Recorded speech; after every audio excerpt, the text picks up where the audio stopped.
Just in time for the 11th anniversary of the 9/11 terror attack, the federal government is preparing to formally recognize a link between living and working at Ground Zero and cancer.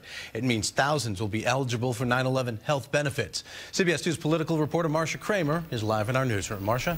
Well, Rob, it's been a long, hard fight, but finally the federal government agrees that dust, smoke, and fumes at Ground Zero can cause cancer, giving the hundreds already sick and thousands who could still get sick a way to pay for their treatment.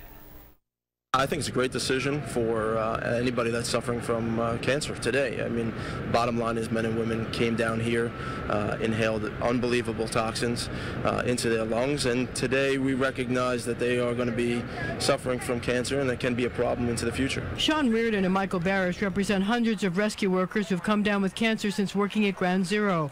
They also represent thousands of others who could get sick in the future, since many cancers take years to develop. I'm not a doctor, but I've been told by pulmonologists that the outbreak of serious pulmonary disease and respiratory cancers is going to be astronomical over the next 10 years. The ruling by the federal government is expected to be formalized this week. It overturns previous determinations that there was little evidence to link cancers to the toxins found at Ground Zero for people who lived there and who worked there.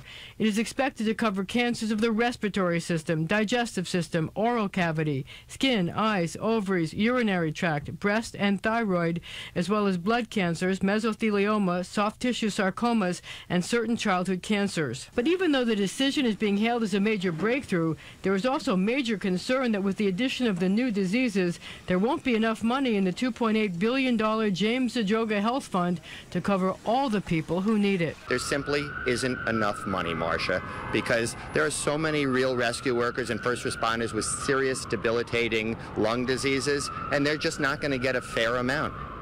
Officials say that members of the New York congressional delegation will have two fights on their hands. First, to get more money, and second, to extend the life of the bill. It ends in 2016, so people who get sick after that will be plumb out of luck. Live in the newsroom, I'm Marcia Kramer, CBS 2 News. Marcia, thank you. And healthcare isn't the only still unsettled issue stemming from 9/11. The Ground Zero Museum was supposed to open tomorrow, but a dispute over costs and maintenance at the memorial brought work to a halt months ago, and there is no resolution in sight. Some victims' relatives say it's not just a slight to those killed in the attacks.